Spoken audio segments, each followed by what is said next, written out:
Hello दोस्तों, welcome to my YouTube channel chem gateway. आज के क्लास में हम सीखेंगे फॉर्मेशन ऑफ डाइजोनियम सॉल्ट कैसे बनाते हैं, और ये आपके लिए बहुत ज़्यादा इम्पॉर्टेंट हो जाता है। अगर हम बात करें कि हमारे पास कहीं पे RnH2 ग्रुप है, तो यही हमारे पास क्या करता है, डाइजोनियम सॉल्ट बनाता है। अब ये बनाता कैसे है, ये आपके लिए बहुत इंपॉर्टेंट हो जाता है। आपको पूरे ऑर्गेनिक केमिस्ट्री में कहीं पे भी इस टाइप के रिएक्शन देखने को मिल जाएंगे। तो ध्यान देना कि जब भी हम डाइजोनियम सॉल्ट की फॉर्मेशन की बात करें, तो ये हमेशा बनता है किससे, बोलो 1 डिग्री अमाइन से। कुछ छोटे छोटे पॉइंट आपको ध्यान रखना है, किससे बनता है, 1 डिग्री अमाइन से। केवल और केवल किससे बनता है, बोलो 1 डिग्री अमाइन से। अब ये एजो ग्रुप क्या होते हैं, बोलो हमारे पास ये एन डबल बॉन्ड एन और ये आर आर डैश कुछ लगे हो, तो उसको हम क्या बोलते हैं, बोलो एजो ग्रुप बोलते हैं। और यहाँ पे जो डाई एजोनियम होगा, आपको यहाँ पे 2 नाइट्रोजन देखने को मिलेंगे। अब ये बनता कैसे, इसके मैकेनिज्म पे चलते हैं, तो ध्यान दीजिएगा। सबसे पहले हम यूज करते हैं एक नाइट्रस एसिड का, HNO2। ये हमारे पास होता क्या है, ये हमारे पास वीक अनस्टेबल एसिड है। इसका नाम क्या होता है, नाम लिख लो इसका, नाइट्रस एसिड। और ये है कैसा, बोलो यहाँ पे पॉइंट लिख रहा हूं, weak unstable, weak unstable acid. अब ये अगर अनस्टेबल है, हमारे पास एक ऐसा है, बोलो अनस्टेबल है, तो इसका मतलब कि इसका रिएक्शन तुम करा नहीं पाएंगे। रिएक्शन कराने जाओगे, बेचारा टूट के आएगा। तो हम लोग एक जुगाड़ ढूंढते हैं, इसको क्या करते हैं, तुरंत के तुरंत बनाते हैं। क्या करते हैं, बोलो तुरंत के तुरंत बनाते हैं और तुरंत यूज कर लेते हैं। तो पॉइंट नोट कर लो, प्रिपेयर, क्या करते हैं, बोलो prepare fresh and use. Use क्या करोगे, बोलो इमीडिएटली। क्या करना आपको, यूज इमीडिएटली। तुरंत का तुरंत बनाओ और उसको क्या कर लो, बोलो यूज कर लो। आई होप आपको समझ में आ गया होगा कि तुरंत बनाना है, तुरंत उसको यूज कर लेना है। तो बनाते कैसे हैं, अगला क्वेश्चन आता है कि सर बनाओगे कैसे। आपने तो बता दिया कि तुरंत बना लेना, लेकिन बनाएंगे कैसे। तो ध्यान देना, यहाँ पे हम रिएक्शन कराते हैं NaNO2, NaNO2 प्लस HCl। ये बनाने का तरीका है, नाइट्रस एसिड बनाने का तरीका है, NaNO2 प्लस HCl। और ये आपको देता है, क्या देगा, बोलो HNO2 प्लस NaCl। तो अब अगला पॉइंट आपको क्या ध्यान देना है कि किसी भी रिएक्शन के एरो के ऊपर या तो आपको HNO2 मिल जाएगा, नाइट्रस एसिड, या हो सकता है आपको मिल जाए क्या, NaNO2 प्लस HCl। तो समझ जाना किसके लिए बात करने की कोशिश कर रहा है, डाइजोनियम सॉल्ट को फॉर्मेशन की बात करने की कोशिश कर रहा है। और इंपॉर्टेंट पॉइंट, हो सकता है दोनों एक साथ दे दे। दोनों देने का मतलब क्या रहेगा, ये बोलेगा ये कंज्यूम हो रहा है और ये क्या कर रहा है, नया बनाता हुआ जा रहा है, ताकि ऐसा ना हो कि ये गायब ही हो जाए। Are you getting my point. अब इसका हम काम सीखते हैं कि ये काम कैसे करता है, कैसे हमारे पास डाइजोनियम सॉल्ट को बनाने में हमारा हेल्प करता है। तो ध्यान दीजिएगा, जैसे आपके पास डाइजोनियम सॉल्ट होता क्या है, ये भी मैं आपको एक बार बता देता हूं। जैसे आपके पास है RnH2, और ये रिएक्शन करेगा तो हमारे पास क्या बना लेगा, बोलो RN2 प्लस। और अगर यहां पे हम लेते हैं NaNO2 प्लस HCl, तो ये बताओ क्या बनाएगा, बोलो RN2 प्लस बनाएगा, प्लस क्या बनाएगा, ये बनाएगा यहाँ पे Cl माइनस लगा होगा। अगर ये हमारे पास एल्काइल है तो ऐसा दिखेगा। अगर ये हमारे पास मान लीजिए बेंजीन रिंग है और 1 डिग्री अमाइन है, तो हमारे पास क्या बनाएगा, देखिएगा सेम चीज लिया मैंने, तो ये बनाएगा हमारे पास समथिंग लाइक दैट, और ये N2 प्लस और Cl। यहाँ पे छोटा सा पॉइंट आपको एक चीज और बता देते हैं, ध्यान दीजिएगा। ये जो पॉइंट आपके सामने दिख रहा है, अगर अगर यहाँ पे ये एल्काइल ग्रुप है, अगर आपके पास कैसा एल्काइल ग्रुप है, तो ये क्या होता है ना, ये तुरंत टूट के हमारे पास बन जाता ROH। क्या बन जाता, ROH, क्योंकि यहाँ के सामने देखो H2O होता है। क्या होता है, H2O।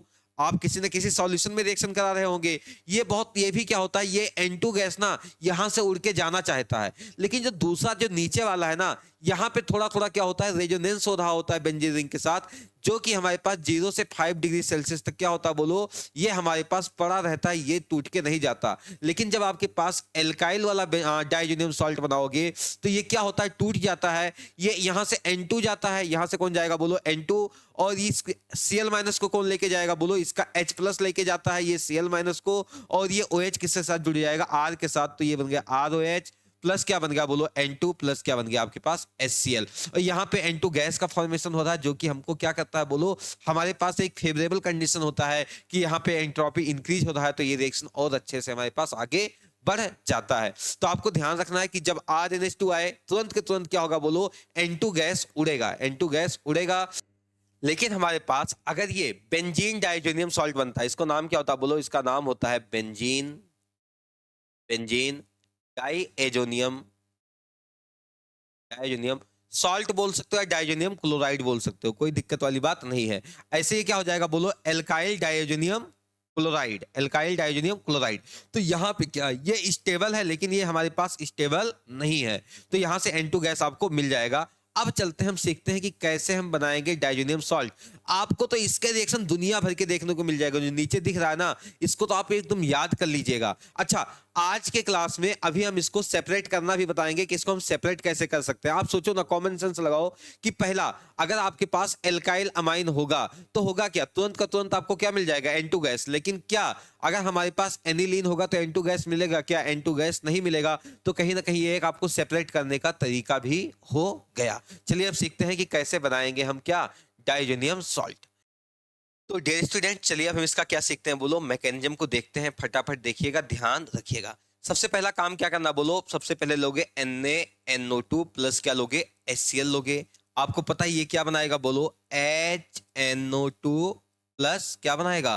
प्लस आपके सामने बना देगा NaCl। तो ये जो नाइट्रस एसिड है, इसको हम थोड़ा फैला के लिखते हैं।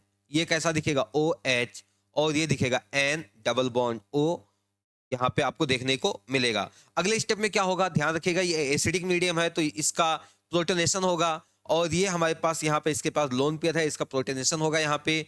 तो ये बताओ क्या बनाएगा बोलो? HOH, और ये पॉजिटिव, और यहाँ पे लगा होगा N डबल बॉन्ड O। आपको पता चल चुका होगा, जब जब ऐसा कारनामा हुआ है तब तब यहाँ से क्या निकला है बोलो? यहाँ से पानी इसको छोड़ के गया है। तो ध्यान दीजिएगा, यहाँ पे बनेगा क्या? N डबल बॉन्ड O, और ये पॉजिटिव। तो ध्यान रखिएगा, इसका एक बहुत प्यारा सा नाम होता है, इसको बोलते हैं नाइट्रोसोनियम आयन बोलते हैं, नाइट्रोसोनियम आयन बोलते हैं। और ये देखिएगा, ये रेजोनेंस हो रहा है यहाँ पे, इसके पीछे से देखिएगा, इसके पास लोन पेयर है यहाँ पे, तो इसके साथ रेजोनेंस करके इसको स्टेबलाइज कर रहा होगा। अब ध्यान दीजिएगा, अगले स्टेप में क्या करना है? यहां से लाना है क्या आपको?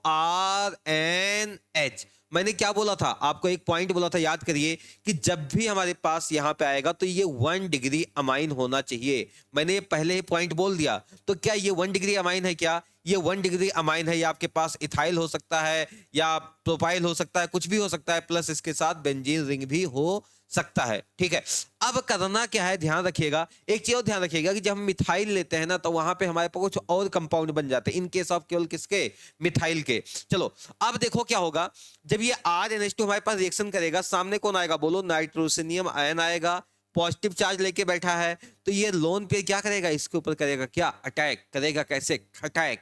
तो बताओ आगे क्या बनेगा? सोचो, ध्यान देना। ये बन जाएगा RN, और ये बन जाएगा N डबल बॉन्ड O, और इसके पास ये पंख फैला के बैठा हुआ था H और H। अब थोड़ा कॉमन सेंस लगाओ, क्या यहाँ पे पॉजिटिव चार्ज आएगा? देने वाले पे पॉजिटिव, लेने वाले पे निगेटिव। इसने लिया तो इस पे निगेटिव आया, प्लस माइनस कुछ भी नहीं बचा, लेकिन देने वाले पे कैसा आ गया बोलो? पॉजिटिव आ गया। अब अगले स्टेप में क्या करोगे? इसके ऊपर पॉजिटिव, जब नाइट्रोजन के ऊपर देखेगा, हाइड्रोजन देखेगा कि इसके ऊपर विपत्ति आ गई, पॉजिटिव चार्ज आ गया, तो ये अपनी कुर्बानी देगा, बोलेगा हम यहां से आपको छोड़ के जा रहे हैं, और ये बनाएगा हमारे पास, ध्यान दीजिएगा कैसा बना लेगा? RN, और एक नीचे H, और ये N डबल बॉन्ड O और O। अब शायद आपको एक बेसिक आइडिया होगा, आपने पढ़ा होगा टॉटोमेराइजेशन। देखिएगा, टॉटोमेराइजेशन का केस क्या हुआ करता था आपके सामने। यहाँ पे होता C, और यहाँ पे होता था X और डबल बॉन्ड Y, और यहाँ पे हमारे पास एक मिनिमम क्या होना चाहिए था? अल्फा हाइड्रोजन होना चाहिए था। तो कुछ यही केस यहाँ पे बनेगा। देखिएगा यहाँ पे होगा क्या, यहाँ पे देखिएगा, ये X डबल बॉन्ड Y वाला केस बन गया, और यहाँ पे क्या लगा है? एक H लगा है। तो अब यहाँ पे होगा टॉटोमेराइजेशन। तो ध्यान रखिएगा, मैं इसको यहाँ पे लिख दे रहा हूँ, आपको इस चीज को जानना है।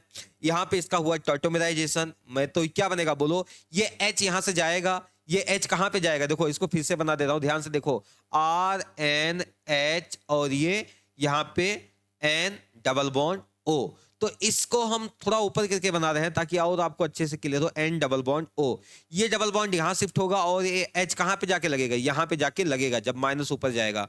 तो देखो ये क्या बन जाएगा? R, और ये बनेगा N डबल बॉन्ड N, और ये क्या बन जाएगा? OH। आई होप आपको यहां तक समझ में आ गया होगा, कोई भी दिक्कत नहीं होगा।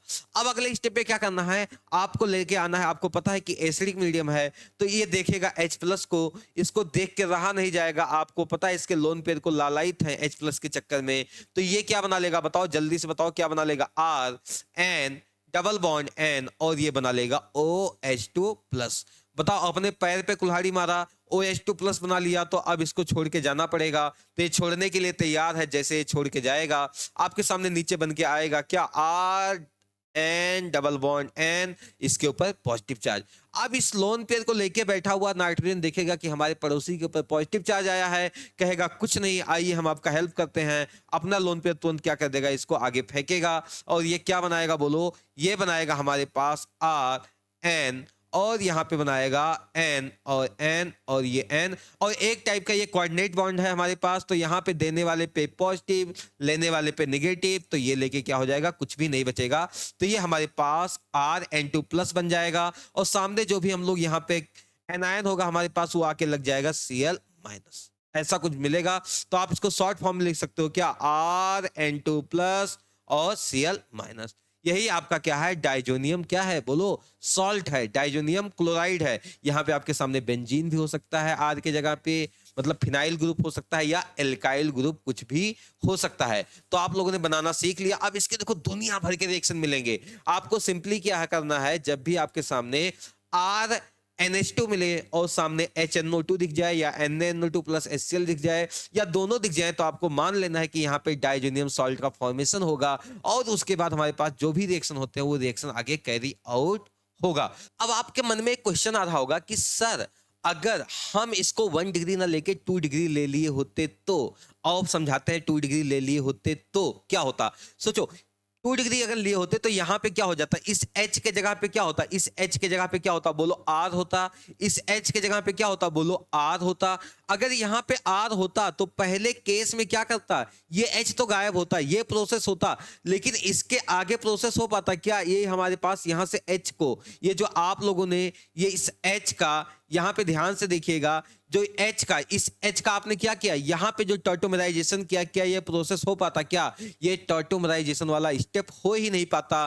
तो ये हमारे पास या ये क्या बन के रह जाता बोलो, RN, और ये रहता R, और यहाँ पे क्या रहता बोलो, N डबल बॉन्ड O। इसके आगे हमारे पास प्रोसेस नहीं हो पाता, तो 2 डिग्री हमारे पास अमाइन के लिए हमारे पास क्या हो पाएगा बोलो, डाइजोनियम सॉल्ट का फॉर्मेशन नहीं हो पाएगा। और इसका नाम ध्यान रखिएगा, इसका नाम होता है एन नाइट्रोसो। एन से क्या जुड़ा बोलो, ये नाइट्रोसो ग्रुप जुड़ा है, तो बोलते हैं एन नाइट्रोसो, क्या हो जाएगा, एन नाइट्रोसो अमाइन हो जाता है इसका नाम। और ये होता कैसा, ये ध्यान रखिएगा, ये होता है yellow yellow oily, yellow oily liquid होता है, येलो ऑयली लिक्विड होता है। तो आपने क्या क्या सीखा कि 1 डिग्री अमाइन से हमारे पास क्या मिलेगा, फुल N2 गैस मिलेगा। अगर 2 डिग्री अमाइन होगा तो क्या मिल जाएगा बोलो, येलो ऑयली लिक्विड मिल जाएगा। अब एक चीज और बता ही देते हैं लगे हाथ कि अगर आपके पास 3 डिग्री अमाइन आ जाए तो अब आप थोड़ा सा कॉमन सेंस लगाओ कि अगर आपके पास 3 डिग्री अमाइन आ जाता तो ये क्या होता बोलो, RNR, और क्या होता R। अब अगर आप इसका रिएक्शन करा दोगे किससे, HNO2 से, तो ध्यान रखिएगा R3NH और ये NO2, ये हमारे पास प्लस और ये हमारे पास माइनस, ये होता है वाटर सॉल्युबल सॉल्ट बना लेता है, वाटर सॉल्युबल सॉल्ट बना लेता है। ये चीज आपको पता होना चाहिए। तो चलिए फटाफट मैं चीजों को डिस्टिंग्विश कर देता हूं कि अगर आपके सामने 1 डिग्री अमाइन आ जाए, 2 डिग्री अमाइन आ जाए और 3 डिग्री अमाइन आ जाए, और इसके सामने कौन आ जाए बोलो, ये अमाइंस हैं 1 डिग्री 2 डिग्री और 3 डिग्री। और मैं एक लेता हूं हमारे पास कौन सा बोलो, हमारे पास यहाँ पे NH2, ठीक है, एनिलीन आ जाए। तो कैसे इनको डिस्टिंग्विश करेगा ध्यान दीजिएगा। 1 डिग्री अमाइन में आपको क्या मिलता है बोलो, N2 गैस फुल उड़ गया। 2 डिग्री अमाइन में कैसा बनाता है बोलो, येलो ऑयली लिक्विड बना लेता है, ये भी आपको क्लियर हो गया होगा। और ये कैसा बनाता है बोलो, ये हमारे पास एक क्लियर सॉल्यूशन देखने को मिलता है, क्लियर सॉल्यूशन आपको देखने को मिलता है। और यहाँ पे क्या करेगा बोलो, यहाँ पे आपके पास ध्यान रखिएगा, जो ये हमारे पास यहाँ पे क्या बना लेगा, बेंजीन डाइजोनियम सॉल्ट बना लेगा N2+ और Cl- का। Are you getting my point. तो आपको ये तीनों चीजों को क्या कर सकते हो, आसानी से इसको सेपरेट कर सकते हो। इसको थोड़ा और हीट करोगे तो यहां से भी N2 गैस आपको उड़ते हुआ दिखेगा और आगे प्रोसेस इसका करा सकते हो। तो आई होप आपको यहाँ तक सारी चीजें समझ में आ गई होंगी, कि यहाँ तक कोई दिक्कत नहीं होगा। अगर ये आपको वीडियो अच्छा लगा हो, अगर चीजें आपको समझ में आ गई हो, तो जरूर कमेंट करके बताएं। और अभी तक मेरे इस YouTube चैनल को सब्सक्राइब नहीं किया है तो please subscribe to my YouTube channel. तो नेक्स्ट लेक्चर में हम लोग दोस्तों सीखेंगे कि हमारे पास ये जो बीड़ी है, बीड़ी मतलब क्या, बेंजीन डाइजोनियम सॉल्ट, ये कैसे हमको हेल्प करता है बीटा नेप्थॉल को अलग करने में, और फिनॉल को अलग करने में, और एनिलीन को अलग करने में, डिस्टिंग्विश करने में। तो आप लोग इसको नेक्स्ट क्लास में आप लोग सीखोगे कि ये आपको सीधे बता देगा कि यहाँ पे बीटा नेप्थॉल है, फेनॉल है, या फिर कौन है, एनिलीन है। तो आई होप आपको ये सारी चीजें अच्छे से क्लियर हो गई होंगी। और हाँ दोस्तों, अगर अभी तक मेरे इस यूट्यूब चैनल को सब्सक्राइब नहीं किया है तो प्लीज सब्सक्राइब टू मेरा यूट्यूब चैनल। और आपको वीडियो कैसा लगा जरूर कमेंट करके बताएं। मेरे इस वीडियो को देखने के लिए आपको बहुत बहुत धन्यवाद। Thank you so much.